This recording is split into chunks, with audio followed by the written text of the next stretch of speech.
Obrigada. E podes baixar se quiseres. Está bem, ok. Está bem? Então vamos lá começar. Ora bem, a agenda para hoje é relativamente extensa. Aliás, o título, como vocês perceberam, era Scrum e Kanban na prática. E para ser na prática, assim, em ambiente virtual, torna-se um bocado complicado. Mas como também há pessoas aqui que não conhecem bem o que é isto do Agile e do Scrum, eu tenho que fazer uma passagem de tudo, ok? Nossa agenda é esta, essencialmente. Vamos falar de Agile, vamos falar de Scrum, vamos falar de Kanban, o que é que isso tudo significa, e o Scrumban também, o que é que significa Scrumban. Tirar as nossas conclusões e depois temos tempo para vocês colocarem as vossas questões, não é? Se depois do webinar, se tiverem ainda questões, podem me contactar através do Alvei, ok? E podemos conversar um bocadinho. Tá bem? Vamos lá começar. O que é isto do Agile? Principalmente para quem não conhece nada de Agile, e mesmo alguns que conhecem, depois fazem alguma confusão, porque as fontes de informação são tão dispersas e confusas, muitas vezes tudo é misturado. Vamos dar um contexto histórico assim muito rápido. Isto do Agile surgiu em 2001. Portanto, não é assim tão antigo ou tão velhote. É relativamente recente, tem 22 anos, aliás menos. E o termo Agile só surgiu quando 17 profissionais da indústria de software se reuniram num resort do Utah para conversar sobre o estado das coisas, digamos assim, e o que é que poderiam fazer para melhorar, ok? Portanto, conversaram e perceberam que todos eles já estavam a implementar uma série de técnicas, ferramentas, frameworks que andavam à volta dos mesmos conceitos, do mesmo mindset. E então, eles, com base nisso, criaram o que ficou conhecido até hoje como o Agile Manifesto. O Agile Manifesto que, curiosamente, Agile é um adjetivo, não é um substantivo. Okay? O termo correto é The Manifesto for Agile Software Development, portanto, desenvolvimento de software ágil, não é? Mas depois que ao longo dos anos se transformou num substantivo. Hoje em dia é o Agile, é um monstro só por si, só que as bases já vêm de trás. No final dos anos 80 foi publicado um artigo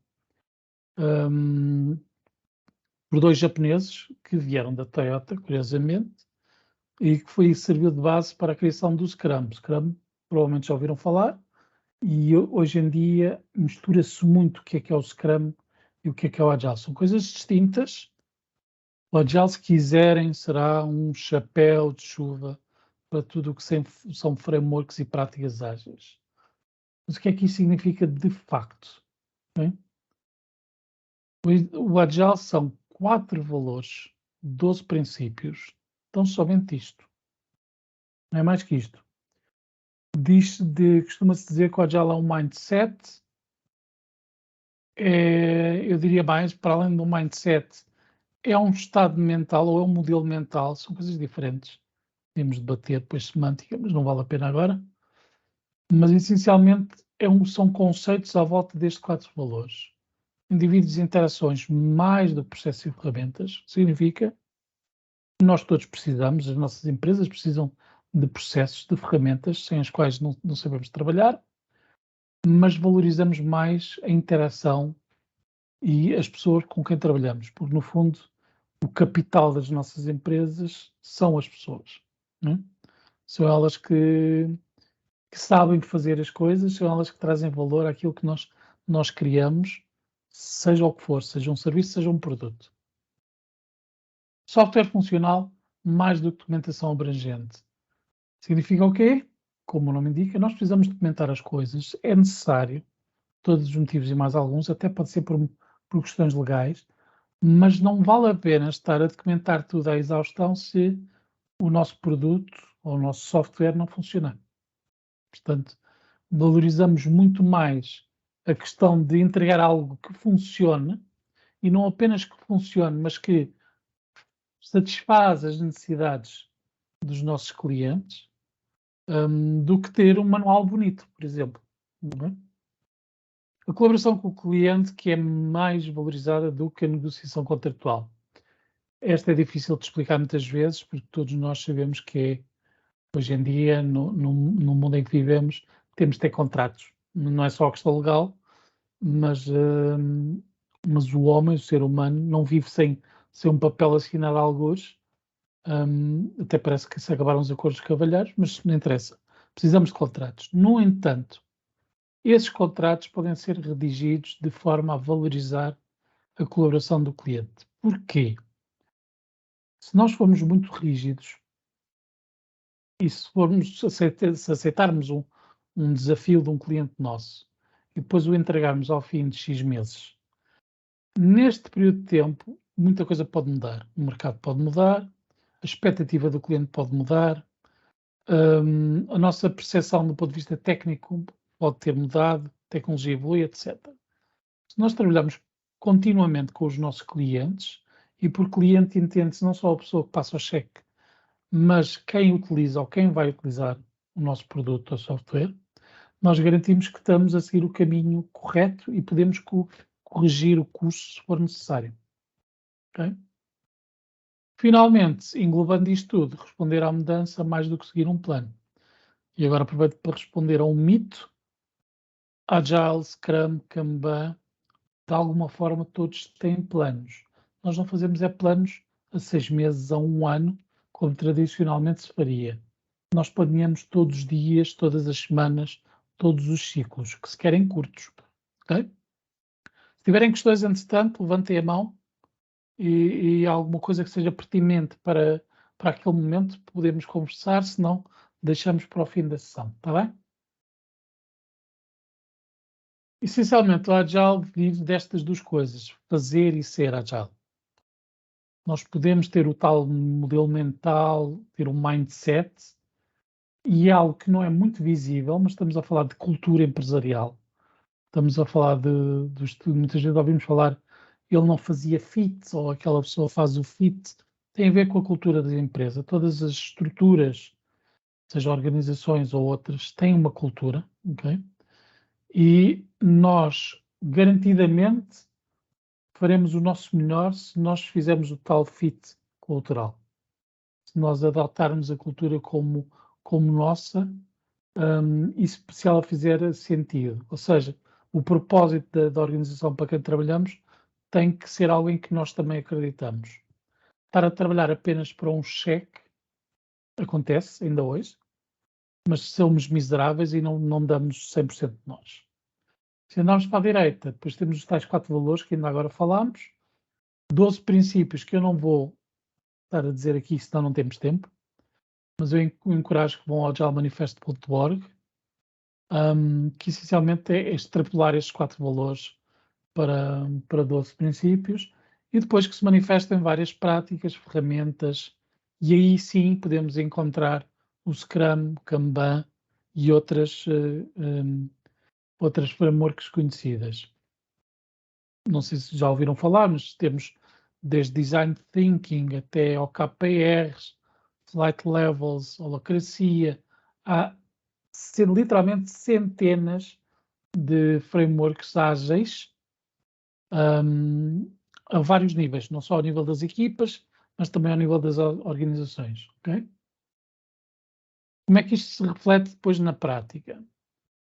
Enquanto que num ambiente de gestão tradicional, tipicamente, e se pensarem como é que nós geríamos projetos, infelizmente algumas empresas ainda gerem os projetos assim, é-nos entregue um pacote, um conjunto de requisitos que nós temos que cumprir à risca, e depois acabamos por ter que derrapar, não é? O nosso tempo, ou temos que contratar mais pessoas, temos que gastar mais dinheiro para tentar cumprir com o âmbito, e ali a qualidade do que estamos a desenvolver vai sofrer um bocadinho.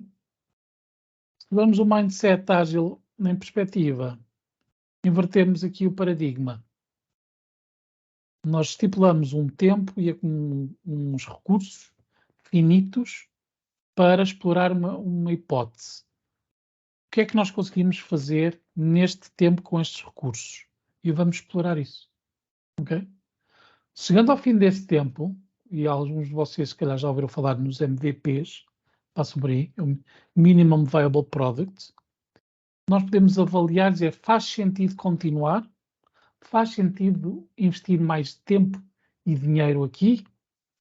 Se sim, então podemos dar seguimento, podemos fazer crescer as equipas, podemos criar até um departamento inteiro só a pensar naquilo. Okay? Mas minimizamos o risco e minimizamos o investimento logo de início. Está bem? Pronto. O approach, ou a aproximação Agile, passa por aqui. Este é o chamado triângulo dourado do Agile, se quiserem, que é uma inversão do tradicional. Como é que isto se manifesta no dia a dia, na prática?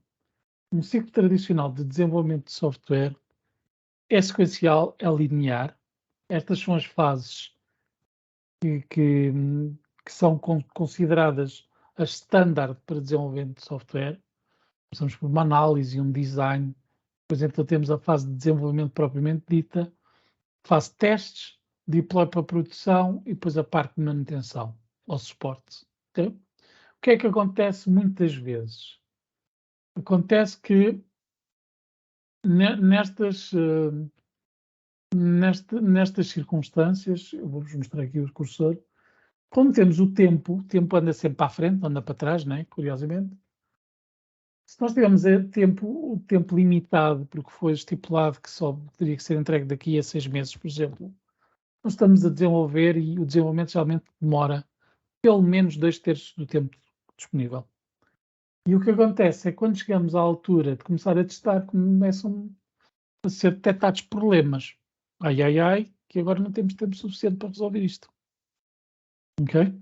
E estamos a chegar à data do deploy, de entrada de produção, ou de entrega ao cliente, e isto vai dar a geneira da grossa. Não temos tempo para resolver. Então o que é que acontece? Vamos ter ao cliente dizer, precisamos de mais tempo, e o investimento é nosso, porque o cliente não vai pagar mais, não é? Nós é que derrapamos, não foram eles. Ou então, em alternativa, pode acontecer, nós até conseguimos cumprir com os nossos timings, mas entretanto houve um concorrente que já fez sair algo semelhante no mercado e como chegou primeiro, tomou as rédeas e tomou conta, basicamente, daquela fatia de mercado e nós já vamos a correr atrás do prejuízo também.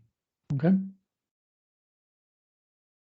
Se olharmos isto de uma perspectiva ágil, nós vamos inverter aqui também, mais uma vez, o paradigma, porque vamos trabalhar em ciclos curtos. Nós não fazemos um ciclo único, vamos fazer múltiplos. Isto deixa de ser linear e num sentido único. É óbvio que nós não conseguimos fazer o tempo voltar para trás e por isso mesmo vamos entregar em ciclos mais pequenos. Ciclos esses que são repetidos enquanto durar o nosso produto. E como eu vos tinha dito, numa situação em que estamos a trabalhar com recursos e tempo finito, nós determinamos que vamos precisar de X ciclos ou sprints ou iterações e dentro disso vamos fazer testes, vamos desenvolver, vamos analisar e temos feedback, lembram-se da colaboração do cliente? Feedback constante e permanente dos nossos stakeholders, dos nossos clientes, dos utilizadores finais. Ok? Isto é a base da Agile. Ciclos curtos, feedback, aceitar a mudança como algo natural, porque tudo na vida muda, não é só nos projetos, é em tudo, nós próprios, não é? Portanto, por que não refletir essa mudança natural? Basta vocês pensarem nos vossos smartphones, que muitas vezes vocês nem dão contas, mas eles são atualizados diariamente. A maior parte das nossas apps recebem pequenas atualizações e nós nem nos apercebemos, porque eles estão sempre a atualizar e a melhorar e etc. Não é? Pausa. Agile já está falado, tem que ser assim muito condensado hoje. Ok? Portanto, antes de avançarmos, Agile é um conceito que surgiu em 2001, tem como origem uma série de profissionais de software que perceberam que todos eles pensavam da mesma forma e unificaram tudo com um manifesto, que são os tais 4 valores e os 12 princípios. Os 4 valores, como já vos disse, focam-se nas pessoas, na comunicação e na qualidade. Okay? Tudo depois englobado no aceitar a mudança como uma parte natural de todo o processo.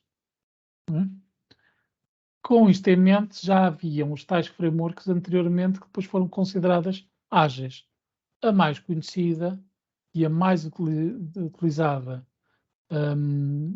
globalmente, eu diria que acho que 60% das empresas hoje em dia utilizam uma forma de Scrum. É algo que é extremamente simples de entender, mas é difícil de fazer bem. Okay?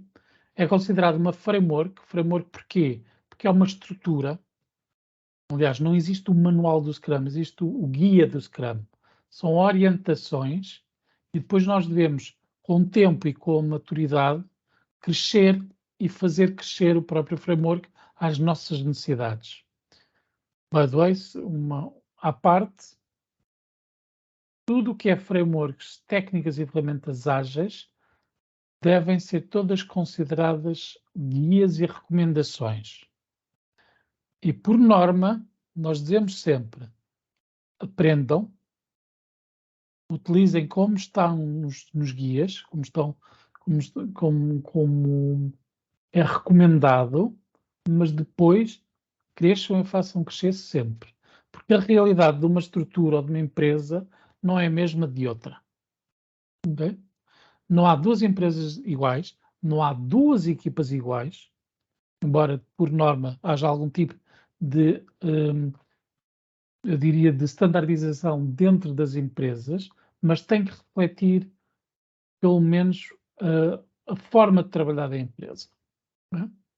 E eu já passei por várias, dentro da OBEI, que já tive em vários clientes, fora da OBEI como consultor independente e como formador, já passei por várias, em Portugal e fora, e garanto-vos que não há duas iguais. E também não interessa a dimensão da empresa. Estamos a falar de startups, como estamos a falar de empresas gigantes. Okay? A maior empresa onde eu trabalhei foi a Jaguar. Estamos a falar de 1.600 developers. Agora imaginem, toda a gente a trabalhar em Scrum. E funcionava. Mas era a moda deles. Okay. Este primeiro slide, em cada das coisas que nós vamos falar, é muito texto, mas eu coloquei-os aqui porque vocês depois vão ter acesso aos slides, que é para vocês olharem para eles, ok? E para verem que, independentemente da framework, há muitos pontos de concordância, inclusive até com os valores que nós falámos há pouco do Agile Manifesto. Só focar aqui os valores, basicamente, compromisso, foco, transparência, respeito e coragem. Okay? Isto é fundamental para tudo o que é Scrum. São os 5 valores do Scrum. Não é? Compromisso, foco, transparência, respeito e coragem. Tem que haver transparência porque temos de estar todos alinhados. Não pode haver agendas escondidas. Não pode dizer eu faço o meu trabalho, tu fazes o teu trabalho. Nós vamos ver o que é que isto significa. Okay? O Scrum, essencialmente, são 3 papéis. Qualquer equipa de Scrum engloba um Scrum Master, um Product Owner e uma equipa de developers. Okay? É importante também mencionar o seguinte: nas empresas, hoje em dia, ainda temos situações em que temos PMOs ou Project Managers ou Program Managers, tudo bem, dependendo da organização, pode fazer sentido ou não. Isto não são equipas de Scrum. A equipa de Scrum é só esta. E funciona como uma unidade. Não existem hierarquias. Uma equipa de Scrum deve ter, no máximo, eu diria, 9 pessoas. As regras que eles dão é 9 ou menos, ou podem, se quiser, considerar 7 mais ou menos 2. Porquê? Por dentro da equipa tem que haver capacidade para entregar end-to-end. Temos conseguido entregar o software todo. Para o caso, software, de um website, por exemplo, temos de ter gente capaz de fazer a parte do I e o X, design, parte de front-end, a parte de back-end, base de dados, fazer testes, controle de qualidade, etc. Tem que estar tudo englobado na equipa, para além do Scrum Master e do Product Owner. Ok? Em termos de roles, são muito simples. O Product Owner é a pessoa que tem que ter a visão. Tem que vos explicar porque é que estamos a fazer isto. Qual é o propósito deste produto ou software. E com isso ele é a ponte entre a equipa de Scrum e os stakeholders, ou todo o universo à volta da equipa. Okay? É ele que cria o chamado Product Backlog, que é onde estão listadas todas as features, todas as funcionalidades, todas as coisas que devem ser desenvolvidas. E ele que determina a prioridade desses itens todos. Ok? Depois, e nós já vamos ver mais para a frente no slide a seguir, existem chamadas eventos ou cerimónias, onde depois em conversa chega-se a um acordo para ver o que é que vamos fazer no próximo ciclo. E é isso que depois, a partir do momento em que essa discussão existe, a equipa de developers toma conta desse subconjunto e torna-se owner, okay, daquilo que vai ser desenvolvido. Depois eu já explico melhor no slide a seguir. O Scrum Master existe para defender os valores, para desimpedir quaisquer impedimentos ou blockers ou obstáculos, para ajudar na parte da auto-organização, para servir um bocadinho de guardião da equipa, para não haver interrupções de fora. Né? Apesar de não se limitar, ou por outra, não se proibir a comunicação de stakeholders diretamente à equipa, temos que o fazer de uma forma moderada. Não sei se alguns de vocês são programadores, mas seja como for, qualquer que seja a vossa função, vocês chegam cá, começam a trabalhar e se tiverem a ser interrompidos constantemente, não vão conseguir fazer nada. Eu vejo aqui uma pergunta aqui no chat. O Scrum Master não deve fazer parte da equipa de developers. Ok? Dá jeito de ter algum conhecimento técnico, mas dentro da equipa não deve fazer parte da equipa de developers. Feature creep, podemos falar falo um bocadinho mais para a frente, está bem? Então, o Scrum Master também é o que defende, é o mentor, é o coach, e a questão do empiricismo é porque o Scrum em si é uma framework considerada empírica, ok? Ou seja, nós aprendemos fazendo. E por isso é que é considerada lightweight. Para terem uma noção, o Scrum Guide, se não me engano, são 14 páginas neste momento. É uma coisa muito leve, tem uma série de definições. O problema é que o Scrum, como é apresentado hoje na maioria dos manuais, livros e sites, já não é só o Scrum. Depois há uma série de coisas à volta que têm, na prática, e nós já vamos lá chegar, são utilizadas com Scrum, mas que não fazem parte do Scrum propriamente dito. Está bem? Pronto. Em relação ao feature creep. Feature creep é um termo que eu não gosto, pessoalmente. Tudo que é creep não gosto. Se por feature creep, aliás, só para ter uma noção, porque há muitas vezes há quem tenha definições diferentes. Se porque feature creep estás a falar de coisas não planeadas que surgem pelo meio, por isso é que se chama creep, não é? As mudanças constantes de prioridades, já vamos ver aqui como é que vamos tratar isso, está bem? Então temos o processo no todo, agora vou-me debruçar aqui com mais calma nisto todo. Como eu já vos tinha dito, o Product Owner tem como responsabilidade pensar na visão do produto, transmiti-la e criar o Product Backlog, que é a tal lista de features, funcionalidades, chamem o que quiserem. Depois nós temos sempre uma primeira evento, que é o chamado planning, onde a equipa toda se junta e o Product Owner diz, ok, esta é a minha lista, eu tenho estas 300 coisas para fazer, mas a minha prioridade é esta. A equipa de developers, com base no histórico de entrega, ou seja, se nos últimos ciclos ou sprints, e como vocês veem aqui, devem ter de 2 a 4 semanas em média, pode ter até 4, até poderia ter uma, mas é raro as empresas ou equipas que fazem isso. Com base no histórico da capacidade de entrega, quanto é que conseguir entregar nas últimas 3, 5 sprints, dizem, ok, o nosso compromisso vai ser esta fatia. Nós conseguimos entregar este número de histórias. Não é? User stories, por exemplo. A partir do momento que isto é aceito e é negociado e que o sprint se inicia, isto de facto passa a fazer parte do sprint backlog, os responsáveis pelo sprint backlog é a equipa de developers, já não é o Product Owner. O Product Owner manda aqui. A partir do momento que iniciamos o sprint, é a equipa que vai determinar como é que vai entregar. Ninguém deve dizer à equipa como é que deve trabalhar. Eles são técnicos, são especialistas. Temos que também permitir que eles façam o melhor que sabem, não é? O Scrum Master está aqui como facilitador, ajuda a moderar os eventos, ajuda a garantir que os eventos se cumprem, ajuda a garantir que não há interrupções, etc, etc. Depois, todos os dias, à mesma hora, existe a chamada Daily Stand-Up ou Daily Scrum. Essencialmente, não é um ponto de situação, é quando a equipa se junta, estes dois personagens não são obrigatórios a estar, mas é recomendado que estejam, e o Product Owner, pelo menos que esteja disponível para esclarecimentos. Então reúnem-se e dizem, ok, eu já fiz isto, o meu plano para o próximo dia, ou para as próximas 24 horas, será este.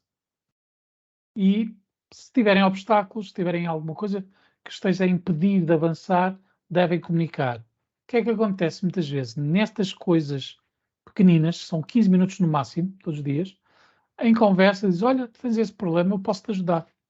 E a seguir, resolvem. Em 5, 10 minutos, resolvem um problema que se calhar a pessoa sozinha ia ter mais dificuldade. Okay? Se houver coisas para esclarecer, podem contactar o Product Owner, o Scrum Master estando presente ou não estando, se for comunicado.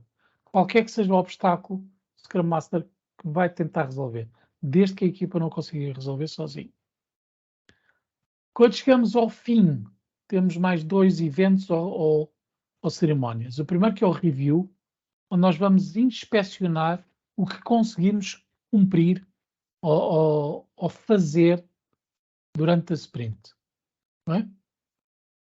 E vamos ver, ok, nós conseguimos entregar isto está feito, está fechado, está tudo bom. Ao que recebemos feedback de Product Owner e, eventualmente, podemos ter stakeholders que são convidados ou não. Okay?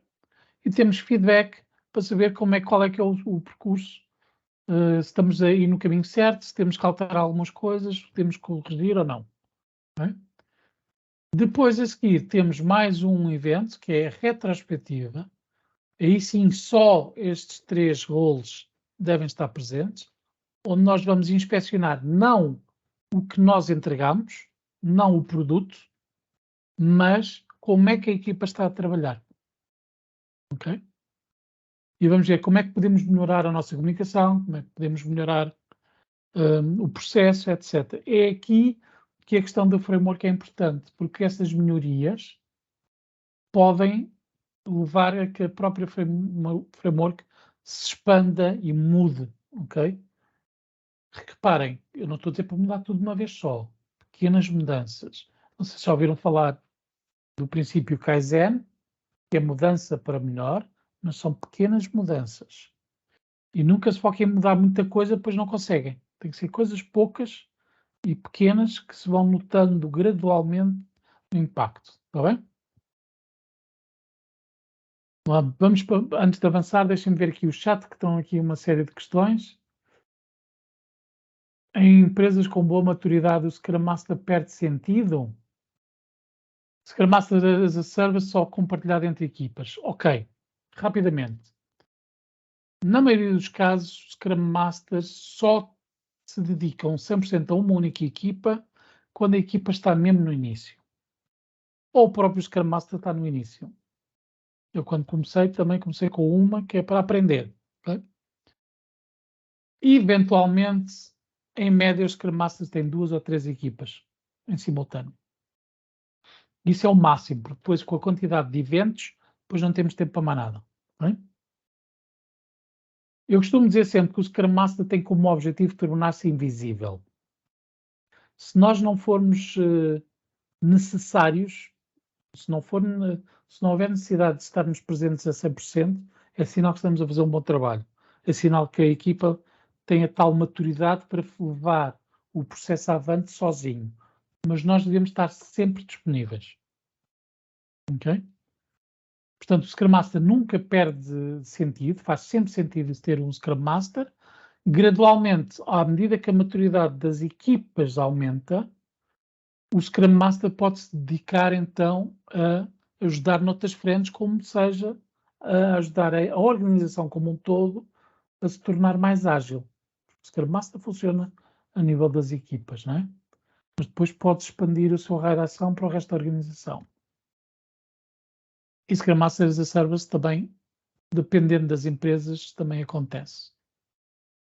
Deixem-me lá ver aqui, depois qual é a outra questão. Em termos de procedimento, como deverão ser lidados os bugs, quer os identificados pela própria equipa e principalmente os identificados pelo utilizador final? Ok. Nestes termos, o Scrum será semelhante ao Safe? Bom, eu não vou falar de Safe. Safe é uma coisa completamente distinta disto. Só vou dizer uma coisa em relação ao Safe. Dentro do Safe cabe o Scrum, cabe o Kanban, cabe várias coisas. O Safe é uma estrutura megalómana e só faz sentido em casos muito específicos. Portanto, vamos pôr o Safe de parte. Do ponto de vista de bugs, há 2 coisas que é importante dizer. Uma, quando é detectado pela equipa, quando é no código, é um bug. Quando é um erro que será identificado pelo utilizador final, é chamado um impedimento. Ok? Inclusive, pode ser chamado um incidente, dependendo do nível a que se aplica. Bugs são só aqueles que são detectados durante o processo de desenvolvimento, que é código, geralmente, que não está a funcionar, que crasha, digamos assim. O tempo os termos de procedimento de bugs variam. Cada equipa vai ser da sua maneira. Há uns que criam bugs e tratam dos bugs, há outros que põem na tal lista do backlog o bug e depois veem no fim da sprint. Depende de tantos fatores que não há uma norma. Ok? Mas podemos falar um bocadinho mais sobre isso mais tarde. Vamos avançar. Já dei assim o chamado lamiré no Scrum, agora vou dar o lamiré no Kanban. Okay? Mais uma vez, como eu vos tinha dito, valores e princípios de Kanban. Os valores, se vocês virem, há aqui coisas que são muito semelhantes com o Scrum. Transparência, equilíbrio, foco no cliente, colaboração e fluxo. O fluxo é fundamental para o Kanban.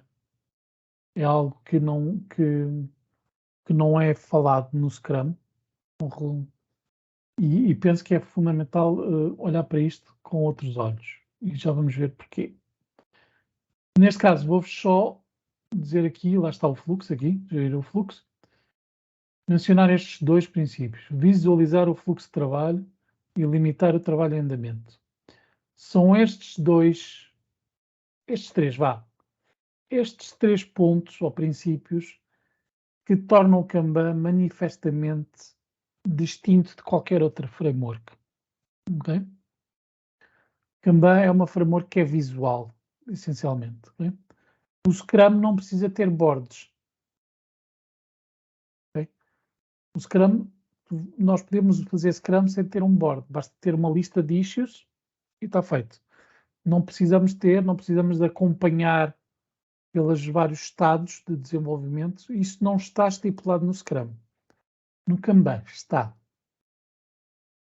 Ok? Isto é um exemplo de um board de Kanban e vou-vos falar sobre aquelas questões que mencionei há pouco. Primeiro e antes de mais nada, também é importante dizer o seguinte. devemos começar sempre com uma estrutura de Kanban que reflita a forma como nós trabalhamos. Não devemos, por uma questão de princípio, não devemos pegar na forma como estamos habituados a trabalhar e pôr de parte. E agora vamos criar um fluxo novo, um workflow completamente novo, só porque vamos começar a usar Kanban. Não. Peguem naquilo que vocês estão habituados a fazer, sejam as fases todas, chamem-lhe o que quiserem, to do, doing, done, o que for, e criem o vosso primeiro quadro de Kanban com isso. Depois, com base nisso, avaliem onde é que vocês têm os vossos gargalos ou bottleneck. Onde é que as coisas ficam penduradas. Okay? E por isso é que a visualização do fluxo de trabalho é importante. A partir do momento que vocês têm uma noção do que é o vosso bottleneck ou bottlenecks, podem então começar a pensar em implementar o chamado WIP Limit, que eu mencionei. Vou voltar atrás, que é isto aqui. Limitar o trabalho em andamento. Que não é mais do que determinar para cada uma das fases, não na lista do to-do nem no done, a primeira e a última geralmente não são contempladas, mas nas várias fases podemos impor restrições da quantidade de itens que temos lá em simultâneo. E depois, como isto é uma ferramenta visual, nós vamos olhar para isto e sabemos, ok, automaticamente, esta ferramenta também ajuda, porque tendo este WIP Limit de 2, ela automaticamente nos mostra que temos um a mais e fica toda vermelha. Se estivermos a fazer o velhinho post-it na parede, não temos essa facilidade, temos de estar atentos, ok? Mas também, convenhamos, hoje em dia, eu diria que à volta de 70% a 80% de nós trabalha em casa, certo? E usa ferramentas que existem na web. Então, neste caso deste exemplo, temos aqui um limite de 2 e afinal estão aqui 3. Temos que resolver este gargalo, ok? Então, no Kanban, se não formos pelos procedimentos do Kanban, o que é que fazemos? Tem que ser analisado a ver o que é que precisamos fazer para resolver isto. Neste caso, vemos que há aqui 2 que são da mesma pessoa. Portanto, esta pessoa cometeu um erro e é essa pessoa que é responsável por garantir que pelo menos um destes sai daqui e tem que o fechar. Enquanto essa pessoa não fechar pelo menos um, nada mais pode acontecer. E mesmo depois de fechar o primeiro, continuamos com o máximo. Portanto, vamos ter que esperar que o segundo seja fechado para conseguir passar alguma coisa daqui para aqui. Ok? Portanto, para vocês terem uma noção, os quadros de Kanban são alimentados da esquerda para a direita, mas devem ser lidos da direita para a esquerda. Exatamente por este motivo. Ok? Como é que isto tem a ver, o que é que isto tem a ver com a questão do fluxo? Tem a ver que o Kanban não tem ciclos finitos. Ao contrário do Scrum, nós não temos ciclos, não temos iterações, não há time boxes estipuladas. Ok? Mas nós podemos ter uma noção da quantidade de itens que nós conseguimos entregar, por exemplo, numa semana. Ok? E isso é que nos dá uma noção de qual é que é o fluxo natural ou normal da equipa que está a usar um quadro de Kanban. É chamado throughput. Enquanto que no Scrum a quantidade de trabalho que é entregue nos dá o que é chamada velocidade, o equivalente no Kanban é o throughput. Okay?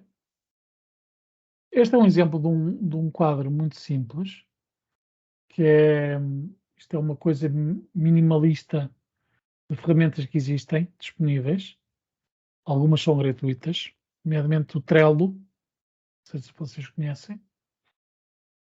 Se nós quisermos extrapolar um bocadinho, podemos ir um bocadinho mais avante, ok? O nosso quadro de Kanban pode ser o que nós quisermos. Isso também é fundamental entender. Não existe um workflow único. Existe o workflow que nós quisermos, aquilo que der jeito para a equipa, para a empresa, para a estrutura, para o produto, etc. Okay? Neste caso que tenho aqui o exemplo, tem em progresso, priorizado em análise, foi feito o compromisso e depois este foi rejeitado. Isto é do quê? Isto é um exemplo de um board Kanban no chamado upstream. Não sei se tem noção da distinção entre upstream e downstream. Tudo o que é a fase de desenvolvimento para a frente, okay? Desenvolvimento e depois suporte e manutenção é considerado downstream. Tudo o que vem antes, tudo o que é aquela parte toda de fazer business cases, analisar, ver se faz sentido, não faz sentido, a preparação do backlog de produto é upstream, ok? A downstream, a partir do momento em que uma equipa começa a desenvolver alguma coisa. Enquanto está a ser apenas pensado, é upstream. Como podem ver, nós neste caso também temos diferentes limites aqui. Okay? Podemos ter ou não, é opcional, recomenda-se que sim. Uma pergunta que também é feita com alguma frequência: como é que se calculam? Tem a ver com o tamanho da equipa, tem a ver com o tipo de board e de fluxo, e tem a ver depois com a parte de experimentação. Não é? Isto é mais um exemplo de algo que é upstream. Temos as ideias, que não há limite. É criado o business case 15 a 30. Porquê é que tem 15 a 30? Eles podem estipular que nós temos de ter pelo menos 15 business cases sempre a ser pensados. Criar um implement no superior e um implement inferior também. Por que não? Tem tech assessment entre 5 e 12, máximo. Depois aqui em baixo tem os rejeitados. Aqui há o compromisso. A partir do momento em que eles chegam aqui, ok, isto vai ser desenvolvido. Daqui vai passar para a equipa de desenvolvimento. E aqui a equipa de desenvolvimento pega nisto. Dentro desta fase, uma equipa de desenvolvimento pode ter um board semelhante a este, em que está vinculado naquela parte. Okay? E quando eles terminam da parte deles, mandam para aqui, para ser verificado. Portanto, nós podemos ter vários níveis de quadros de Kanban a trabalhar em conjunto. Ok? Finalmente, como exemplo, isto é o monstrinho em que está tudo aqui. Okay? Não estamos a falar apenas de upstream, estamos a falar de tudo junto. Como veem, upstream, downstream. Tudo no mesmo board. O que é importante para mim retirar desta questão é que tem que estar visível para todos. E tem que estar visível de forma a que toda a gente entenda o que está no quadro. Isto não pode ser uma black box, ou seja, a partir do momento em que nós temos um quadro que é disponibilizado para toda a gente tem que o saber ler.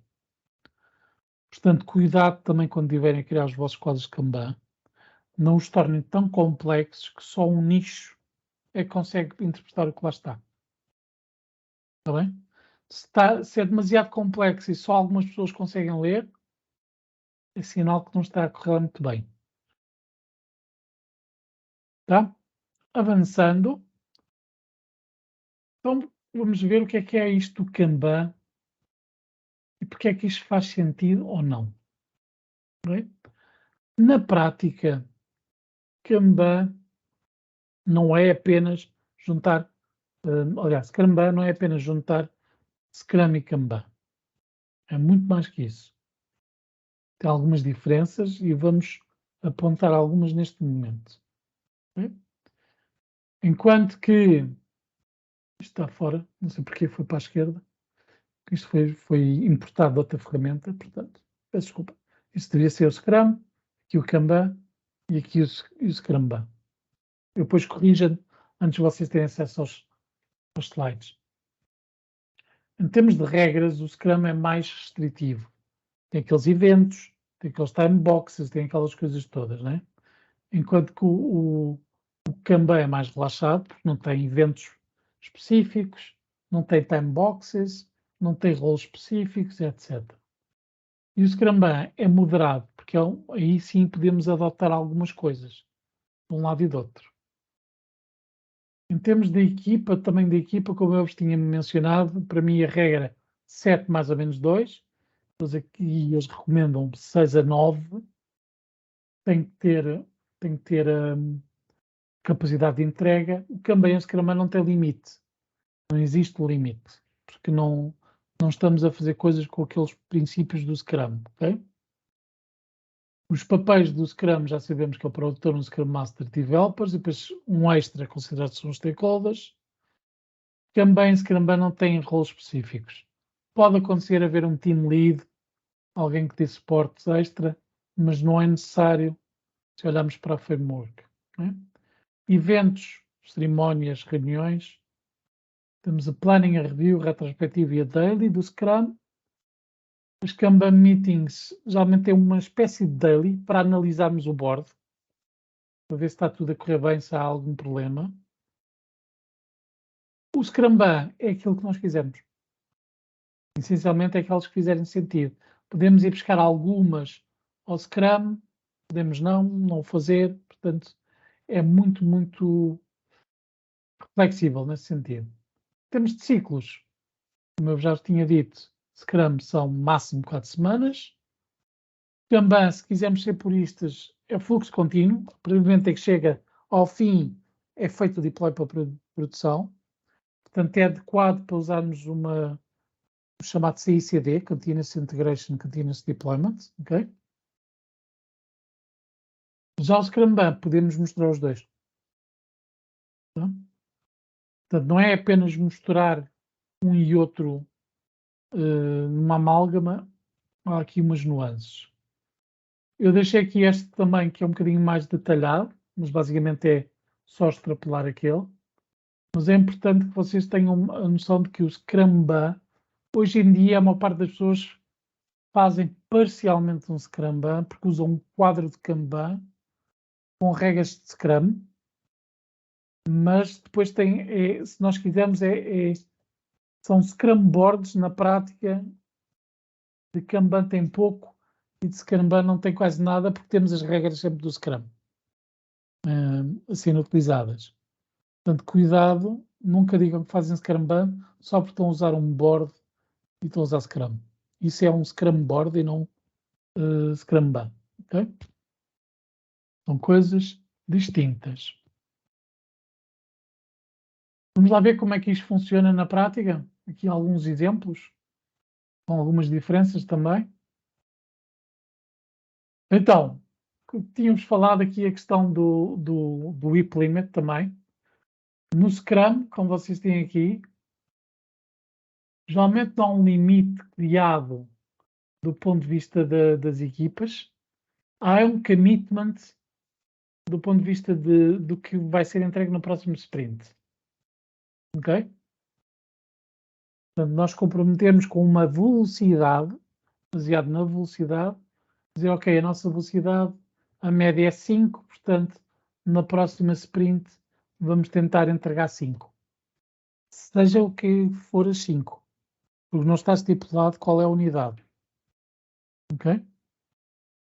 Conseguem entender isso? Que os 5 não quer dizer horas, não quer dizer dias, não quer dizer nada? Tá? No Kanban temos o tal WIP Limit que deve ser respeitado, porque é ele que determina se temos problemas. Agora, como é que lidamos com isso? Já vamos ver, ok? Se repararem, então, aqui o WIP Limit é os 5 e temos aqui o limite. O que é que significa? Mais uma vez, enquanto um destes não for para a direita, não podemos ir buscar mais nada aqui. Tá? Em termos de ownership, aqui é uma coisa também que é distinta. Enquanto que no Scrum, quando nós estamos a fazer um planeamento, okay? Quando nós estamos a fazer um planeamento, não devemos, se formos formais em relação ao Scrum, não devemos atribuir determinada tarefa ou um determinado issue a uma pessoa. Porque a partir do momento em que fazemos o planeamento, aquilo torna-se propriedade da equipa toda.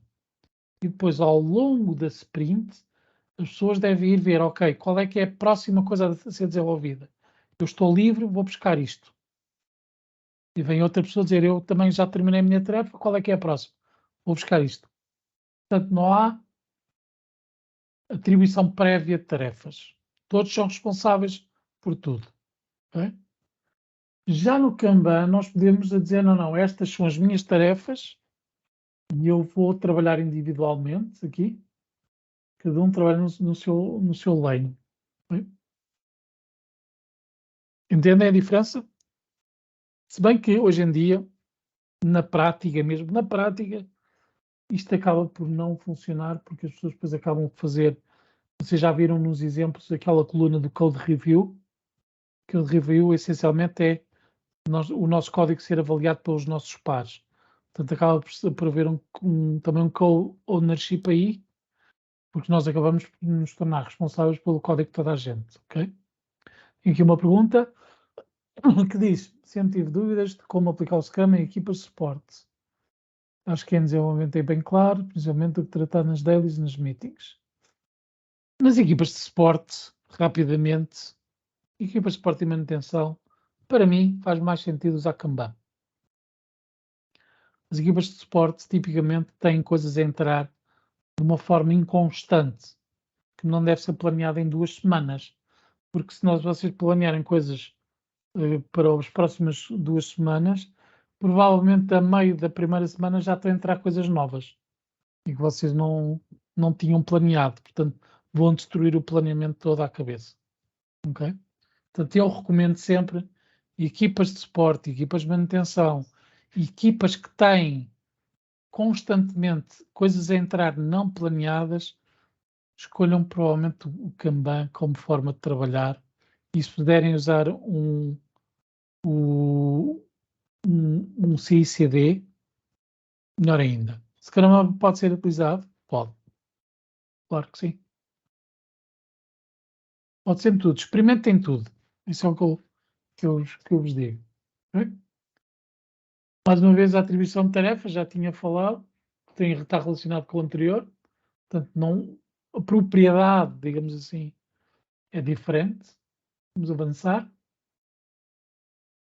Já a nível das iterações, o Scrum tem ciclos, tem sprints. Cada board normalmente reflete uma sprint, não é? E algo que nós podemos ver, eu daqui a pouquinho posso mostrar um exemplo de um board real, por exemplo, de Scrum. O Kanban, como não tem ciclos fechados, é à medida que vai havendo trabalho, vai sendo feito. A ideia é manter o tal fluxo ou otimizá-lo ao máximo para que seja o mais rápido possível, mas sempre com a questão da qualidade em vista, tá? Como é que lidamos com urgências ou situações de planeamentos ou de não planeamento? O Scrum não determina nenhuma regra para isso.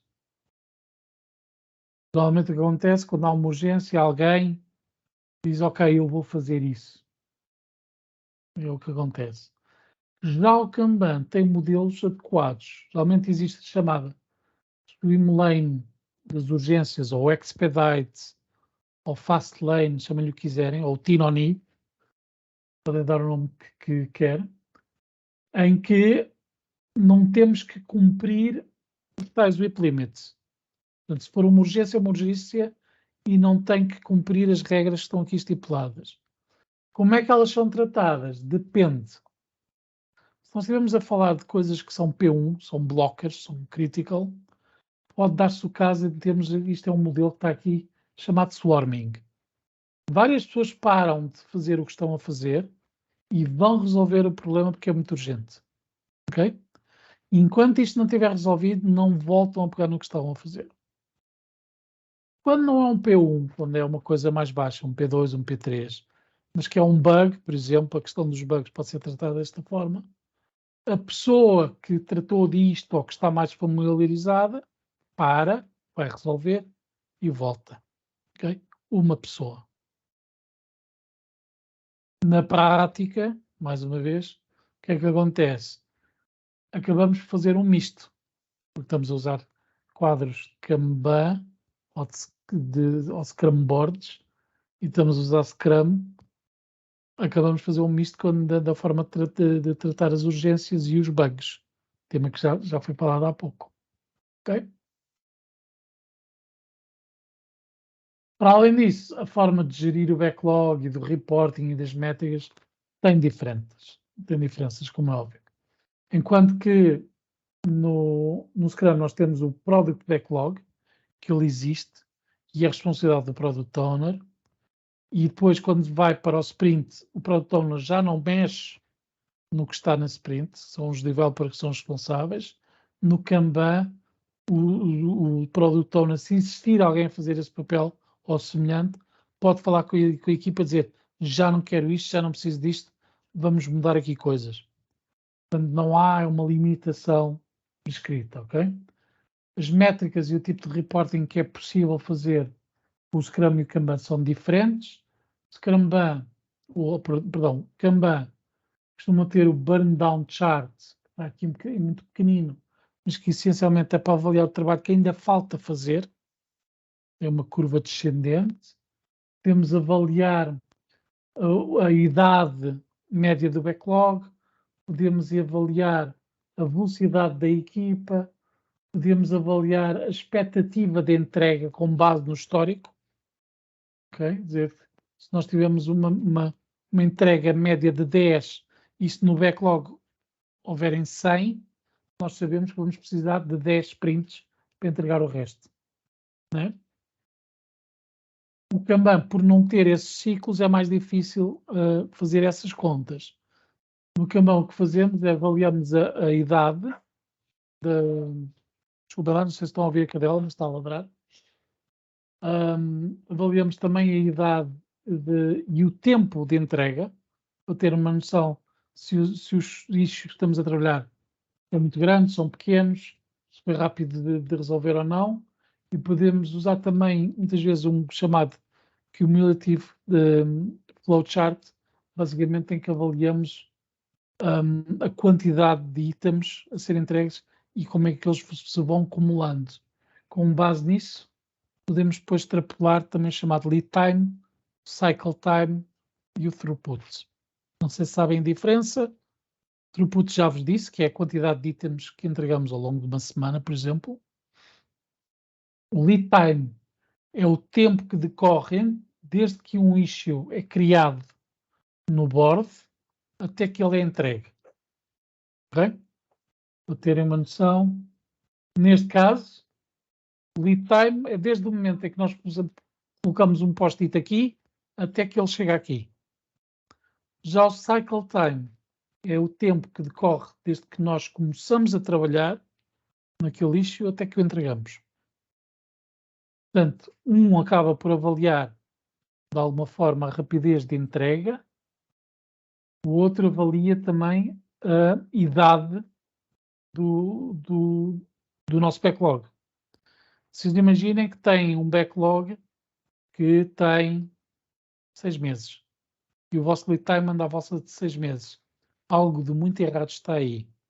Porque, geralmente, o que acontece é que ao fim de 6 meses as coisas que nós tínhamos pensado provavelmente já estão obsoletas. Okay? Um backlog normalmente tem uma idade média de 15 dias a um mês no máximo. Tá? Agora aqui, este está errado, este não é aqui. Agora vou-vos mostrar aqui isto. Estamos quase lá, hein? Estamos quase no fim, depois podemos conversar um bocadinho.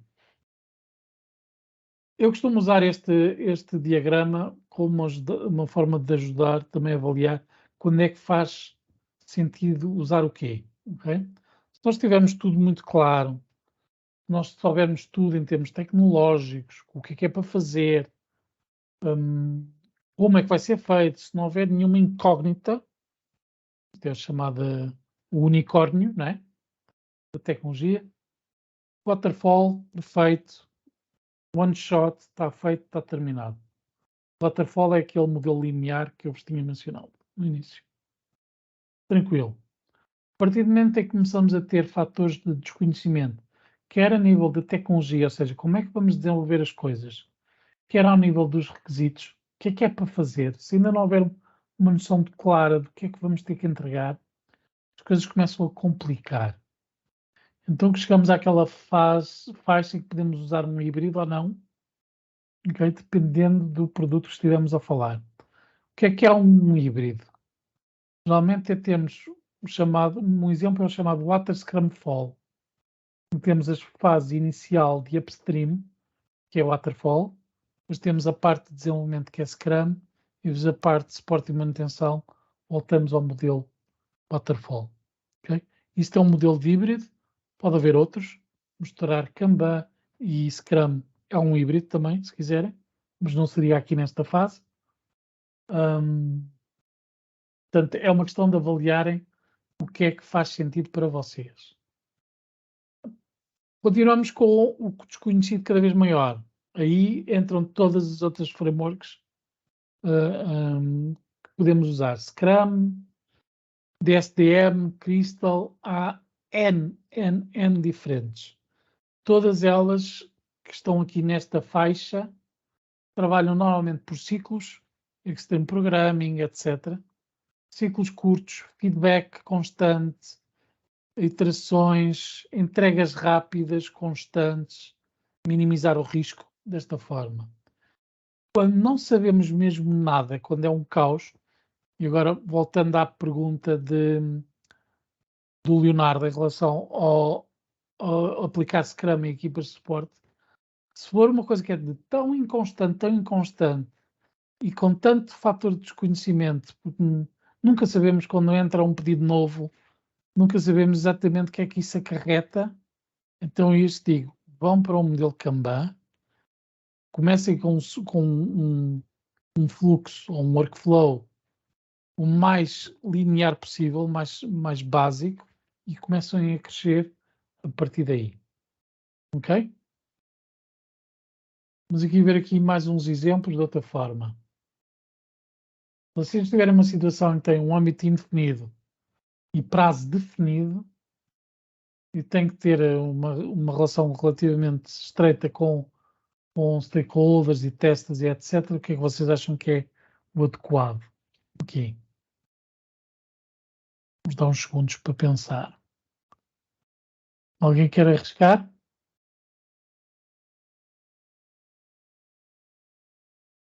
Não arrisca, então. Aqui seria Scrum, claramente, ok? Temos de ter colaboração constante, temos um prazo definido, o âmbito ainda está um bocado por definir, etc. Ok? Scrum, aqui é o indicado, ciclos curtos, feedback, time boxes, vamos planeando e vamos evoluindo. Por uma situação em que temos uma equipa de manutenção, olha o exemplo do Leonardo aqui. Fluxo contínuo de solicitações e incidentes. Então, Kanban. Okay?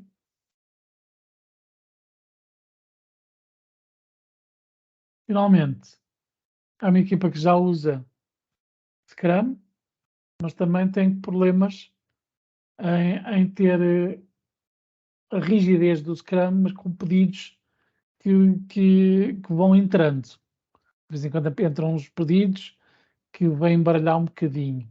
Né? E aqui sim podemos usar Scrum. Ok? Aí usamos os benefícios de um, os benefícios do outro e combinamos. Mas atenção, que não basta combinar os dois. Tem que ser combinado de forma a que se adeque à vossa realidade. Por isso é que eu disse, não basta juntar. Ok? Tá? Para conclusões e dicas, qualquer que seja o framework, elas não resolvem tudo, ajudam principalmente a detectar os nossos problemas. Okay? Um dos criadores do Scrum tem uma frase conhecida que diz que Scrum é como as nossas sogras, apontam-nos todos os nossos defeitos. E é verdade. Nós com Scrum, ao fim de 2 ou 3 ciclos, começamos logo a perceber qual é o problema com o processo, qual é o problema com o produto em si, com os requisitos, com a comunicação com os stakeholders, etc. Ok? Eles não são o mesmo, são bastante distintos. Kanban não é só 1 mais 1 igual a 2, e sempre que fizerem uma experiência de adotar alguma coisa ou de fazerem uma melhoria, tem que dar tempo para ver se funciona. Ok? Não é estar a dizer, olha, agora vamos experimentar Kanban e ao fim de uma semana não gosto disso, vamos voltar para trás. Estas coisas requerem tempo. Eu geralmente digo, se tiverem a usar Scrum, 3 a 5 sprints. Independentemente da dimensão do sprint, ok? Se tiverem a usar Kanban, tem que dar tempo, pelo menos 1 mês, 2 meses, para ver se funciona.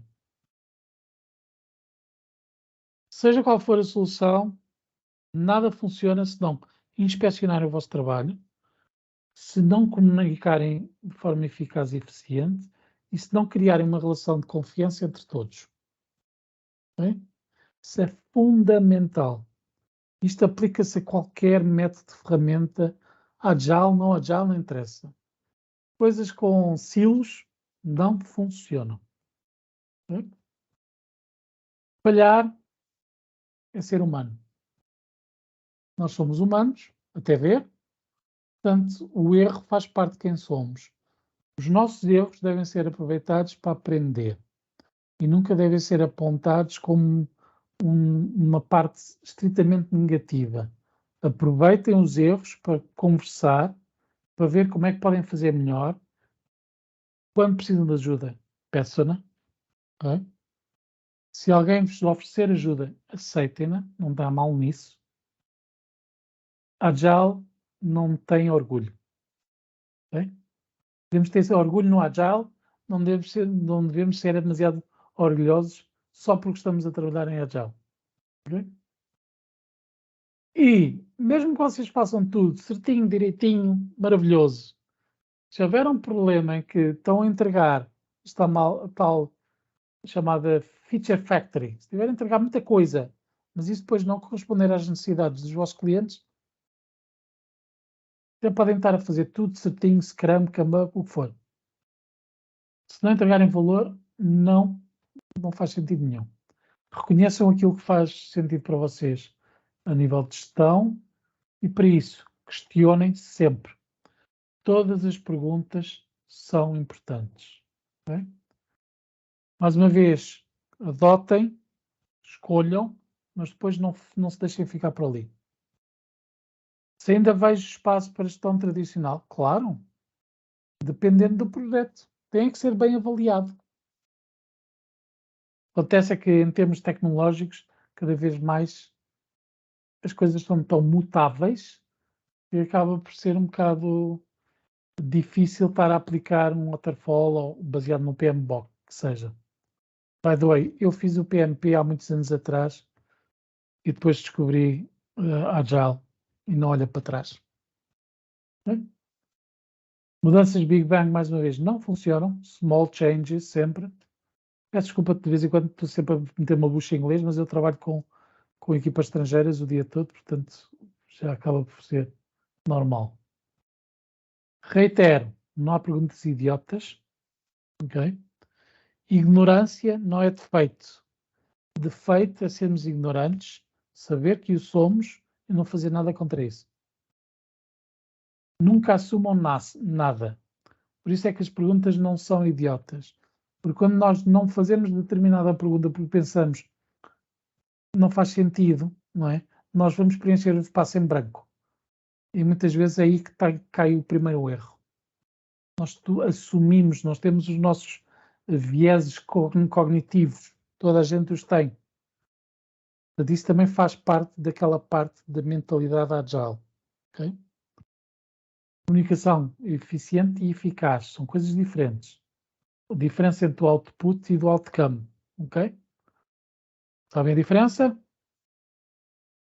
Presumo que sim, mas se não souberem, fica guardado. O output, exemplo, output deste webinar, estes slides, o que eu vos tenho dito, esta conversa do chat. Outcome é o valor que vocês tiram daqui.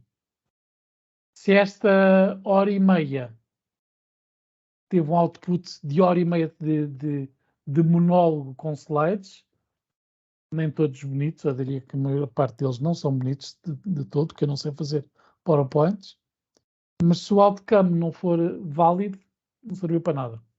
Até podia ter os melhores slides do mundo. Tá? Dito isto, estou aberto a questões, temos 13 minutinhos. Se houver mais alguma questão, força, digam-me, aproveitem. Podem fazê-lo no chat ou podem levantar a mão e falar, também não há mal nisso.